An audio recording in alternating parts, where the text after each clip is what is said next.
আরে গিন্নি, তুমি কি এমন হাতি ঘোড়া রান্না করছো যে আমি সেই দিন বাড়ির মাথায় গিয়ে তোমার রান্নার গন্ধ পাচ্ছি। আমি বাড়িতে আছি কি নেই আর তাতেই তুমি ইচ্ছে মতো তেল মশলা দিয়ে রান্না করছো আর আমার টাকা শ্রাদ্ধ করছো। তুমি কেন আমার সাথে এমন ষড়যন্ত্র করছো বলো তো? একটু পরিষ্কার করে বলো, একটু পরিষ্কার করে বলো তো।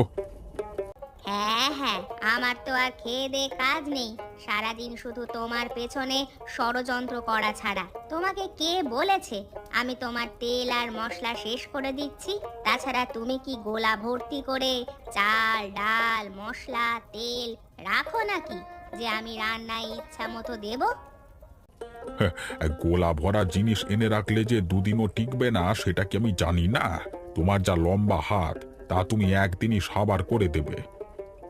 আমাকে অল্প তেল মশলা দিয়ে রান্না করতে বলবে, তার উপর যদি স্বাদ না হয় তখন আবার আমার নিন্দে করবে আমি নাকি রান্না বান্না কিচ্ছু পারি না।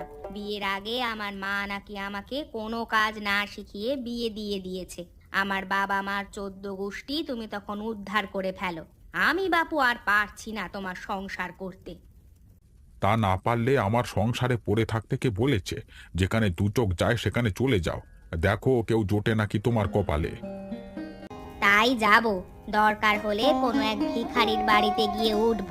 তোমার মতো কৃপণ লোকের থেকে ভিখারিও অনেক ভালো হবে। তাহলে এত দেরি করছো কেন? গেলে এক্ষুনি চলে যাও। আর এই বয়সে ভিখারি ছাড়া আর কিছুই জুটবে বলে মনে হচ্ছে না। আচ্ছা, আমি এখন বাড়ি গেলাম। 3 বাড়ি পার হয়ে চলে তো গেছিলাম, কিন্তু তোমার রান্নার ঘ্রাণ পেয়ে আবার আমাকে ছুটে আসতে হলো। ডালে বাগার দিতে গিয়ে রসুন দিয়েছি, রসুনের ঘ্রাণ পেয়েই ছুটে আসলে। কি যে একটা অবস্থা! শুধু রসুন নয়, তুমি তেলও অনেক বেশি দিয়েছো। ওই যে আমি তো দেখতে পাচ্ছি ডালের উপর কেমন তেল ভাসছে। তেল মনে হচ্ছে ওপরে ভাসছে, ওটা তেল নয়, রসুনের জন্যই এমনটা দেখা যাচ্ছে। আর তাহলে তোমাকে কে বলেছে রসুন দিতে? রসুন ছাড়াই ডালের বাগার দিতে? আচ্ছা বাবা, আমার খুব ভুল হয়ে গেছে। এরপরে ডালে আর কোনোদিন বাগার দেব না। বাগার ছাড়াই ডাল রান্না করে দেব। খেলে খাবে আর না হলে না খাবে। হ্যাঁ হ্যাঁ, সেটাই করো। সেটা করলেই আমি অনেক খুশি হব আর বেঁচে যাব। ঠিক আছে, আমি এখন যাচ্ছি।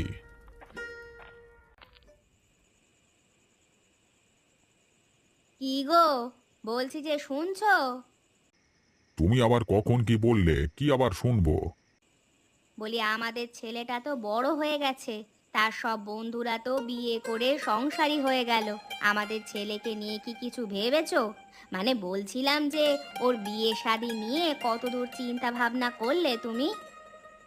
কিসের আবার বিয়ে শাদী? খালি বয়স হলেই বিয়ে করতে হবে, এটা কোনো কথা নাকি? হ্যাঁ, খাচ্ছে তো বাপের ঘাড়ে বসে বসে। এর মধ্যে আবার বিয়ের কথা আসলো কেন?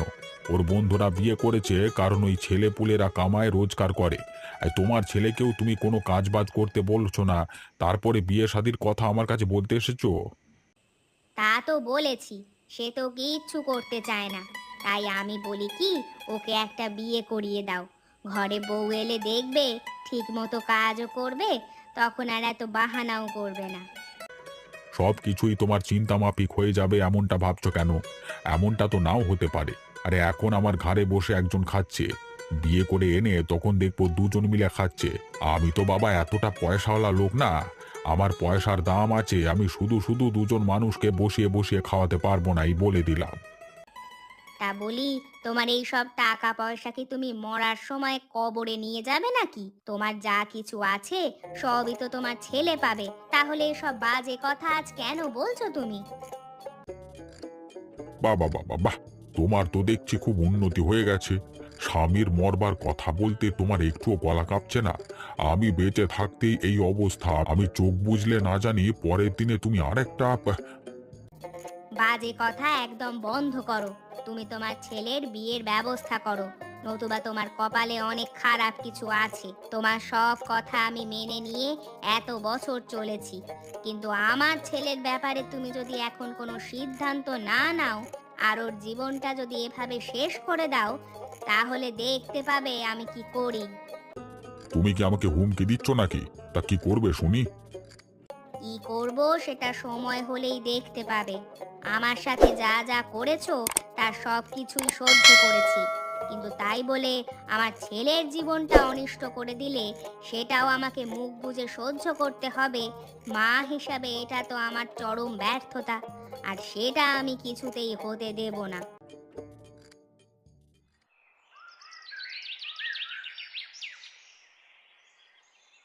তা মেয়েকে যে দেখতে যাচ্ছ, যখন জিজ্ঞাসা করবে তোমার ছেলে কি কাজ করে, তখন কি বলবে শুনি?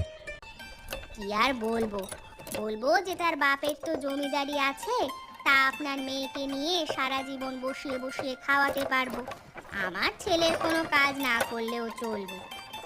আর মজা নিচ্ছ নাও। সবার সামনে গিয়ে যখন তোমার এই সুন্দর নাকটা কাটা যাবে তোমার ছেলের কারণে, তখন দেখবো তুমি কি করতে পারো। ছেলের জন্য মায়ের যদি নাক কাটা যায়, সেটা তো আর অগ্রাহ্য করা যাবে না, মেনে নিতে হবে। আমিও মেনে নেব। আর তোমাকেও বলে দিচ্ছি, বসে বসে এই সব আজে বাজে চিন্তা না করে ছেলের জন্য ভালো কিছু চিন্তা করো, তাহলে তোমার ছেলের মঙ্গল হবে। কিরে, তুই কি শুনতে পাচ্ছিস? কানে কি কথা যাচ্ছে? তোর জন্য যে এখন আমাদের মাথা নিচু করতে হবে বাইরের লোকেদের কাছে, সেটা কি ছেলে হয়ে তোর দেখতে খুব ভালো লাগবে বুঝি? কাজ বাজ করতে ভালো লাগে না, কিন্তু ছেলে হয়ে বাবা মায়ের অসম্মান করতে খুব ভালো লাগে, তাই না? বাবা এভাবে বলছো কেন? এতদিন কোনো কাজ বাজ করিনি দেখে সারা জীবনে কোনোদিন করব না এমনটা তো নয়। তাছাড়া মেয়ে যদি আমাকে পছন্দ করে তাহলে এই বিয়েটা হবে, না হলে তো হবে না। আর আমরা তো কোনো কিছু গোপন করে বিয়ে করতে যাচ্ছি না, যা সত্যি তাই বলবো, বাদ বাকিটা ওদের চিন্তা। আমার মনে হয় এখন তুমি এসব চিন্তা না করে একটু শান্ত হও। আমাকে এসব উপদেশ না দিয়ে যদি নিজের জীবনটা এতদিনে গুছিয়ে ফেলতে পারতিস, তাহলে তোর বাবা হিসেবে পরিচয় দিতে আমারও গর্ববোধ হতো। যাই হোক, দেখি গিয়ে কি হয়। মেয়ের বাবা মা আমাদের অপমান করে ঘর থেকে তাড়িয়ে দেয় নাকি আপ্যায়ন করে ঘরে জায়গা দেয়। তো সব কিছুই তো শুনলেন, এখন বলুন, আপনারা আমাদের মেয়েকে আমাদের ছেলের সাথে বিয়ে দেবেন কিনা? কোনো কিছু লুকিয়ে ছাপিয়ে বিয়ের মতো এত বড় সিদ্ধান্ত আমরা নিতে পারবো না, তাই আপনাদেরকে প্রথম থেকেই সবকিছু জানিয়ে দিলাম। এখন বিচার বিবেচনার দায়িত্ব আপনাদের উপর, আপনারা যেটা বলবেন সেটাই হবে। ছেলে তো কোনো কাজ করে না সেটা তো শুনলাম, কিন্তু সে তো বলেছে কিছুদিনের মধ্যেই একটা কাজ শুরু করবে। তাছাড়া আপনাদের পরিবার সম্পর্কে, বংশ সম্পর্কে আমরা তো খোঁজ নিয়েছি, এ করে তো আপত্তি করবার কিছু নেই। বিষয়টা তো ওপরওয়ালা প্রদত্ত একটা সম্পর্ক, যার সাথে যার জোর লেখা আছে তার সাথেই তো তার বিয়ে হবে। আমাদের দিক থেকে এ বিয়েতে কোনো আপত্তি নেই, আপনারা আগাতে পারেন। আপনাদেরকে অনেক ধন্যবাদ। আমার মনে হচ্ছে আমার ওপর থেকে একটা পাথর সরে গেল। বিশ্বাস করেন, আমি আমার পুরোটা দিয়ে আপনার মেয়েকে আগলে রাখবো। তার কোনো অযত্ন অবহেলা আমি বেঁচে থাকতে হতে দেব না। আমার তো একটি মাত্র ছেলে, আপনার মেয়েকে পেয়ে গেলে আমার একটা মেয়েও হয়ে যাবে। সে সারা জীবন আমার কাছে আমার বৌমা নয়, আমার মেয়ে হয়ে থাকবে। তাহলে তো হয়ে গেল। সবকিছু ঠিকঠাক থাকলে আগামী মাসেই আমরা একটা শুভ দিন দেখে বিয়েটা সেরে ফেলতে চাই। কি বলেন আপনারা? ঠিক আছে, তাহলে আমরা বাড়িতে গিয়ে আমাদের নিজেদের মধ্যে একটু কথা বলে নিই।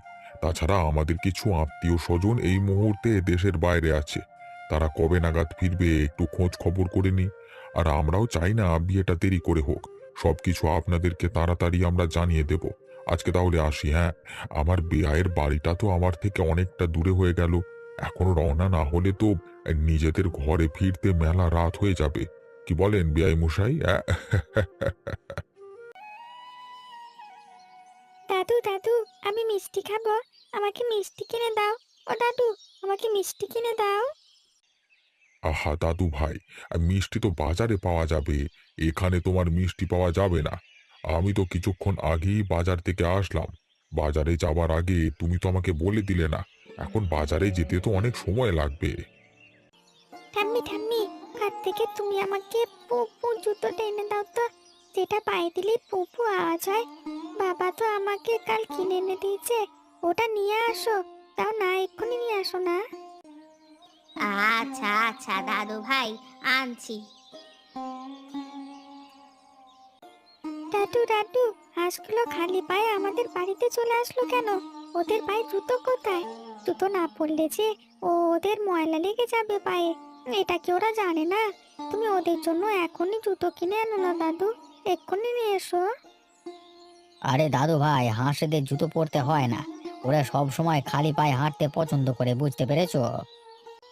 না দাদু, ওরা পছন্দ করলে তো হবে না, ওদেরকে তো শিখতে হবে যে খালি পায়ে হাঁটা একদম ঠিক না। তুমি ওদের জন্য ছোট ছোট জুতো কিনে নিয়ে এসে ওদের পরিয়ে শিখিয়ে দাও, এক্ষুনি নিয়ে এসো না দাদু।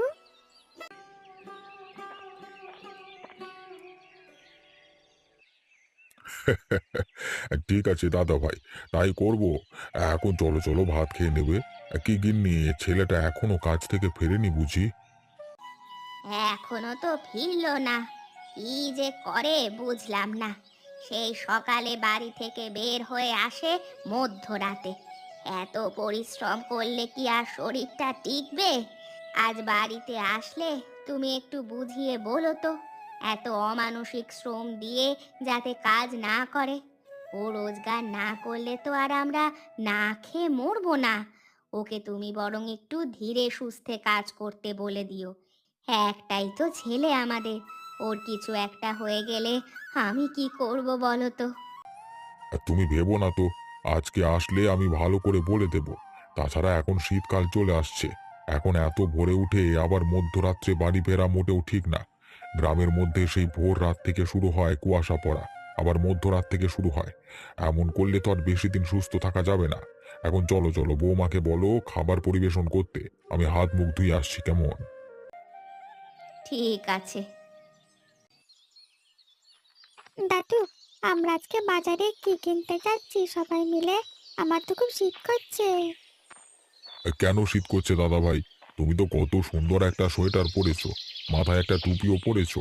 তাহলে কেন এত শীত করছে তোমার? ছেলে মানুষদের আবার শীত করে নাকি দাদু ভাই, বলো তো? বলো না গো দাদু, কি কিনবে আজকে? সেটা তো দাদু ভাই আমি জানি না, সেটা জানে তোমার বাবা। তোমার বাবাকে জিজ্ঞাসা করো। বাবা বাবা, তুমি কি কিনবে? আজকে কিনবো খাসির মাংস। সবাই মিলে এই শীতের মধ্যে খাসির মাংস খেতে খুব ভালো লাগবে। তুমি আগে কখনো খেয়েছো খাসির মাংস? আমি তো আগে কখনো খাইনি, এখন তো আমার সব দাঁত ওঠেনি বাবা, তাহলে আমি মাংস খাবো কিভাবে? দাদু ভাই, তুমি একদম ঠিক কথা বলেছো। তুমি কিভাবে খাবে? আচ্ছা, আমি তোমাকে একটা বুদ্ধি দিই। তুমি মাংস খাবে না, শুধু মাংসের ঝোল দিয়ে ভাত খাবে, দেখবে কেমন মজা লাগে। আচ্ছা দাদু, তাহলে আমি শুধু মাংসের ঝোল দিয়ে ভাত খাবো, আর বড় হলে দেখবে আমি কত মাংস খেয়ে ফেলি।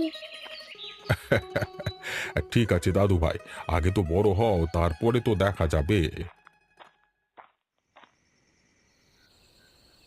দাদু ভাই, তোমার জন্য খাসির মাংসের ঝোলে আমি একদম ঝাল দিইনি।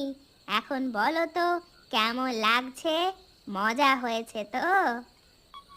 অনেক মজা হয়েছে ঠাম্মি, তুমি তো ঝাল দাওনি তাই বেশি মজা লাগছে। এখন তো আমি মাংস খেতে পাচ্ছি না, আমার সবগুলো দাঁত উঠে গেলে দেখবে সব মাংস আমি কেমন একা একা করে খাই। হ্যাঁ দাদু ভাই, সেজন্যই তো আমরা চাই তুমি তাড়াতাড়ি বড় হয়ে যাও। এর জন্য তোমাকে এখন থেকেই বেশি বেশি খেতে হবে, কেমন? জানি তো।